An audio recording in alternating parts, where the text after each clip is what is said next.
Well, this is about digital identity and how you relate to it in the real life. Digital identity, what does that mean? That means you are in a stage between the front stage and backstage. You have your identity when you are alone, and then you have a part of you when you are out being together with people. Digital identity means you are somewhere in between both. And it has a good side to it and a negative side to it, like anything else.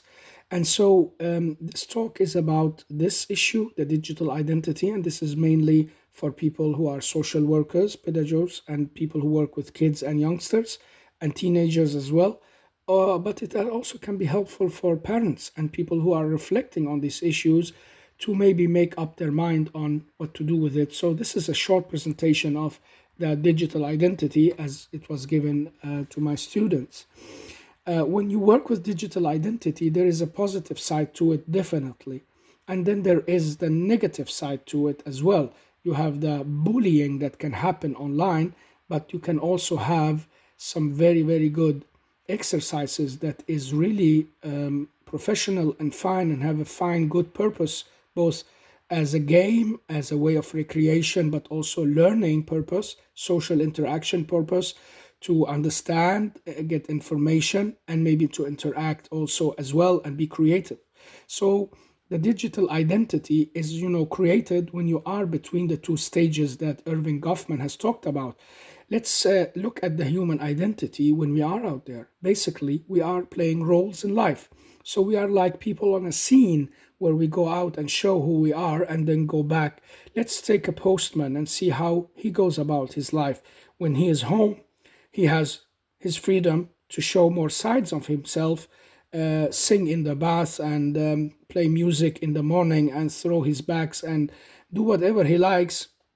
But when he goes out to that post office and go to the car and have to deliver the post, if he is delivering anything at all in the future, maybe it will be the drones who would do that, but he will sit and maybe control it's going fine. Whatever, he is in that role of the postman or the coordinator of post handling. Well, he will have to take on that role in another manner. And when people look at him, they will see a guy or a woman who is delivering the post or maybe helping it get on. And so, in that sense, nobody's interested in his singing in the bath or what he eats for breakfast or what kind of background he has. It's more what is that role he's playing. So this is when we are on stage out there in the roles we are primarily building on. The backstage is, as mentioned, when he's at home. In between them is what is called the middle stage. And this is what the social media has been creating the space online where this postman can be both the person who is delivering the post or controlling it and seeing that it happens, and at the same time maybe being streaming online or in his break showing the cup of coffee he's drinking and his beautiful life or the sad side of what has been going on, comment on life and politics and whatever. So he can be online at the same time as he is in that professional role.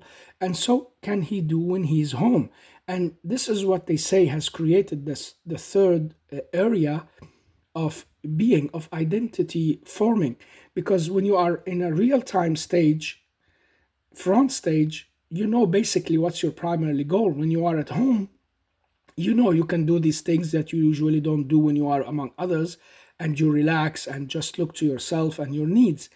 Of course, all within the limits of who you are surrounded by and what kind of people you have to be also in interaction with, even at home. But let's say it's your room or your special little place, whatever it is. And so now you have the digital space online where you can go both and. You can be at work and still post something online. And you can be at home and choose to post your singing in the bath or what you're gonna eat for dinner or how you threw that bag on the bed because that's how you do it. And people can like it or dislike it and so on. You are in an interaction in a space that's between the front and backstage, and that's what's called the middle stage. And so digital awareness and digital ethics is about how to deal with that. And this is an important part of who we are. And I will get back to that, but let me just quickly talk about the negative side of the social media and that digital identity that can worry people or is worrying people, and also have the consequences we all learn about from time to time. So the digital bullying is the negative side of that space that we've created for ourselves. You can be hacked. Somebody can steal your identity. Somebody can expose you. So what is it, the digital bullying? It's like to chickenize, threaten, or disturb someone and irritate them with the purpose of maybe making them look bad, expose them in a negative way, make them afraid, intimidate them, force them, push them out, hurt them, or hurt somebody else through these people. It's maybe a way of putting pressure on someone by exposing somebody else. And it can happen through all the media that people can get through while staying anonymous: SMS, chats, mails, SMS, websites, social media, fake accounts, personal information alluring. And it can be these gaming profiles many people open up for. And so they can go in and understand who and why and from where these persons are. And you need a third person, or what can you say, part of the system to control that this does not happen. This is about security. And so at anyhow, you are out there where you are sharing sensitive information without knowing it, and somebody can be using it. And it's not always like that, but it can happen. And so that side of it can make people very wary, and so they shut down for it altogether, especially in kids' schools and kindergartens and places where they think, well, has nothing to do with education, let's put it aside. And the other positive side of it that I usually also show the students is you can actually work with digital identity and digital activities online. It has a value that is beyond the fear that we have. It can be a place where you can play and really enjoy some free time. You can go online and have a quiz or a social value interaction of social value. You can follow something that is going on out there and read and listen to the comments in real time that's happening. You can also be part of that commenting if you want to. So it can have recreational purposes as well as educational ones, and not the least, it can be a way of learning to know more sides of yourself. So it has also a purpose of making you a person who grows in that world, because it is a world that exists out there. We cannot just deny it. And just because the school or institution closes it down for 6, 7, 8 hours doesn't mean it disappears. Everyone will use the break to go online and into that third world, or they will wait until after school or whatever they are in and do it there. And this is maybe the basic argument for shutting it down. So you can do what you want in your free space. You do not come here at school to take your works free time work with you. This is something you can enjoy beside the place. This is a good argument, strong argument, and can give peace to the institutions. At the same time, it can also take away some possibilities. So I think the best way is to keep in dialogue with yourself, your colleagues, and the institution and leaders where you are, and also at home, if it is something that's related to your culture at home, to keep the dialogue open on how it can be used properly, what kind of ethics should we learn about, and values, and how to deal with it, how to protect ourselves so it doesn't become a menace, and how to use it properly according to where we are, and put it aside when it's not needed or we are doing something else. And that can be difficult, and sometimes a lot of mistakes appear, and some have very tough rules and some have very easygoing rules. But the best thing is to keep the dialogue open, because this is a reality third space. You cannot avoid it anymore. So why not implement it and take it in? And that's what has happened many places in the world. The schools, after maybe 10, 15 years of debate, has taken all this in for a debate. And some places the policies are open, other places is very closed and narrow-minded. But the basic way of approaching this is to look at both sides, both this side that can be creative and learning purposes, and the digital bullying side that can be very harmful and very problematic. And so how to deal with that bullying? Well, first of all, the awareness, like everything else, like you show your kid how to walk on the street or go visit their friends, and at the same time taking care not to get into trouble, you give any kind of basic information that is needed. And so will it be like in this case as well.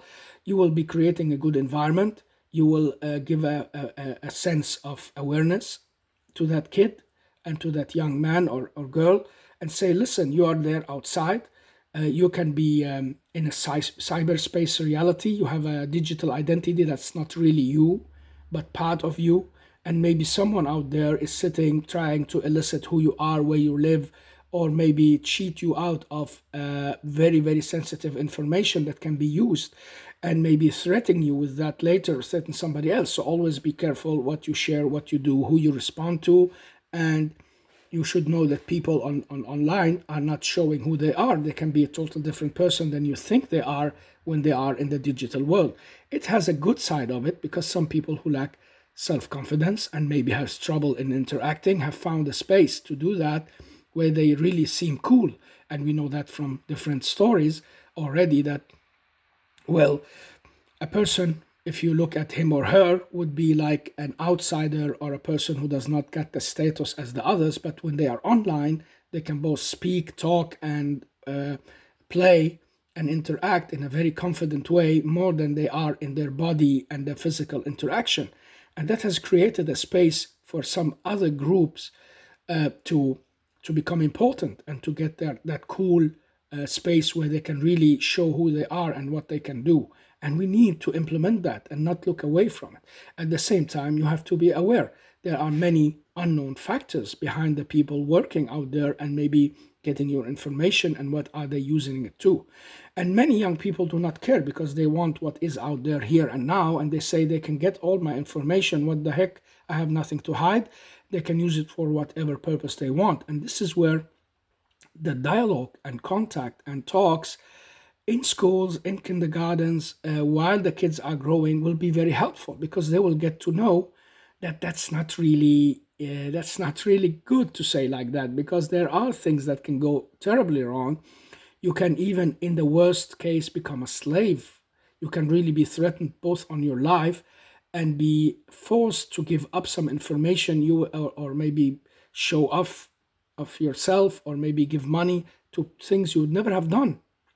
And all that is because you weren't aware from the beginning to protect yourself and what to show, not to show. And so now we are going into that digital space that we thought was so free and out of control, and making two layers of control in it. The first one is when you make the control over the digital culture and the digital identity in it. And so you go in, and the culture online becomes different, because everyone is like, okay, there are boundaries, there are things I would show and not show, but there are spaces for something else in real time. And you can transform the world by showing a lot of things we couldn't have seen before, like how people are hunting, or what kind of animals are hiding here or there, and so on and so on. Places maybe we would never have been. Now we can, in real time, go and follow these people who are out there and doing it and showing us Antarctica or Australia or wherever you are. If you are in Australia right now, well, let's say Greenland and Iceland and other places in the world. And there can be many topics who people would relate to and be able to comment on. That's also very beautiful. Look at the comments when you see a piece of music out there somebody has composed. They say, I loved it, I did half of it, I was this, I was that, and so on. You get a very, very positive interaction as well out of the digital culture, but we're at the same time trying to limit its negative effects, and by doing that we limit ourselves. So we are back to the start point. By interacting with that culture, the digital one, the third identity, the middle stage identity, you are learning people from the schools and kindergartens and your kids at home how to put a boundary on themselves, like we do in social life. When you go to a supermarket, you want to pee, you just don't do it up the shelves. And the same when you are online. You do not take the phone with you to the toilet and share, look, I'm peeing right now. Maybe some people would do that, but then they will start getting bullied and they will learn not to do it again. Or maybe that could be misused by someone to hurt their family and they didn't want that, so they stopped doing it. And so people start putting boundaries on themselves by learning how to interact with the third stage. And that's what's important here. Not to push it all out and leave it be there like a jungle, but let's take the mistakes and understand them and work with them and make this a space where we can interact and take it in a useful way. So look at this social worker, the pedagogue, who is pedagogy educating staff, sitting with the kids, both online, playing a game, drawing, being creative, watching a video, getting some information. They are both using the tools in that third stage and identity to something that has a good purpose according to what is the goal of the community they're in or the social sphere they're in. At home is the same thing. We can get our kids to give us information in real time that we are like searching for, we don't know how to get to, and they can just, as they say, Google it or go online and try to find how it is working. At the same time, they have their identity out there where they can hide from us and show sides of themselves that they think we do not know about or shouldn't know about. And this is very important. Everyone should have a private space and sphere. You cannot take that from a human, and even if you do, they will go in themselves and have that private space. We are born, in my opinion, and what I have learned about it in philosophy and human biology, and not the least psychology, everything and everyone almost is showing us that there is a part of the human that can be hidden from the outside world. And we can go into ourselves and have these feelings or ideas that we do not share or try to show. And sometimes we do it when we are on a stage that's right for it. How many people haven't we met who had an actor in them that never got developed because they never got the chance in the environment they were in? They have been hiding it. Or a person who had a certain orientation towards some kind of work or some kind of relationship, and they couldn't like show that part of themselves because, well, the society didn't allow it, and online they could do that. Maybe a person is sad or having hard times and they do not want to share that with their close families for some reason or other, and they get a friend online they can talk to, or maybe not even talk, just put it all aside and go into that role of being that gamer and showing your cool side and maybe getting the steam out, or maybe just talk about it in an indirect way. And I once played this game called Sky with my daughter because far away from her, and we found this space, and she had found it years before me, and I played it only for a short while, but I could relate to it because it's a space where you go floating around and then you meet someone. You can sit on a bench being sad or thinking or just in a happy moment, and someone else comes and you can talk without identifying yourself. This is a beautiful way of sharing and a beautiful way also of connecting with people whom you start realizing have the same trouble as you, and then you're not alone in the world anymore. Tell me what's wrong with that. So, if we can make the digital space and the digital identity useful and understand that it's part of who we are as humans, this is our private room. This is also part of where we go and sit alone somewhere to be alone, or try to do it inside us if we are in such communities that there's no space to be alone. People find a way to be alone anyway. And this is just reality. This is, you can go out and look it up. And so to implement the digital culture is better way than shutting it out or leaving it to be as a jungle, or maybe just take it in without any filters, because that has also some very negative sides of it and can be also destructive and distorting. And so to sum it all up, the human identity is an interaction with the roles we play in life, and we have scenes where these roles show or can outfold themselves. And now we have a third area called the digital identity and the digital space that we go and can show sides of ourselves that were hidden or didn't have the possibility to come out. And it comes with the same risk like anything else, that it can expose us or put us in a vulnerable situation, and that's what we basically have to deal with. And we can deal with it by education and by a process of learning, and also mistakes and errors and correcting. Who says that it should work from the first day and that everyone is gonna use this for a perfect purpose? I know many people like out in the communities where they are have leadership over schools. They are just so simple-minded against it. They say, "Oh no, look, now look what happened. They're just waiting for the first mistake and the first disturbance in class, so the teacher can nod their heads and say, listen, to the principal, yeah, look, it's going out of control already. Let's just take it out altogether." I have had very positive reactions from my students telling me about good stories on how they implemented digital tools and how they could see that digital identity unfold in a good space when they're working with kids or they have been working with school kids at the same time. And some had also experience from their private life. At the same times, these pupil students of mine had also these concerns, and they gave cases that also came from their private lives and their kids on how this third identity and digital media has been controlling their kids' lives more than they wanted to, and they didn't know what to do about it because they were like, well, it's a jungle out there and I cannot interfere without shutting it all down. So some shut it all down and some go in and try to find their way through, and they can't, to leave it alone.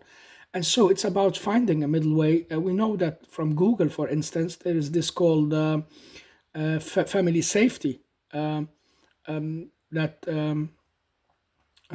what can you say? That tool where you can go and try to keep tracks on what your kids are doing and how many hours they're playing, and you can shut the phone down at a certain hour and you can block it from being used and all that. So it gives you a sense of being in control. Anyway, the same goes for the PCs and the online media. You can shut it down, you can block the access because you don't need it anymore, and thereby you're getting more and more tools as an educator, as a social worker, person with kids, to be able to tackle these things that can become a jungle and get out of your hands.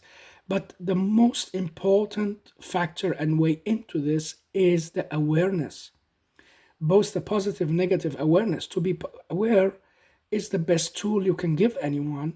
Look, this is a beautiful thing you're doing, but watch out for this and that. Would you like to do to others what you don't want others to do to you? And this is the basic for all ethics, also in physical life. To do what for others and with others what you would wish these would do for you, and do it from a good heart. Uh, this is how to go about also in the digital area. Say, listen, would you like to be that one who was exposed? Would you like to be the one who got into that problem like that girl happened to her? And so you become more aware. So that awareness is good. At the same time, the positive awareness to show them that that's a beautiful way you're developing yourself, or getting in touch with people all around the globe, or maybe getting a community you would else never have had. And so we truly become a global village by sharing and opening up for this digital identity. And this is basically what I think about it. And this is why I wanted to give this small talk from the days where I was teaching.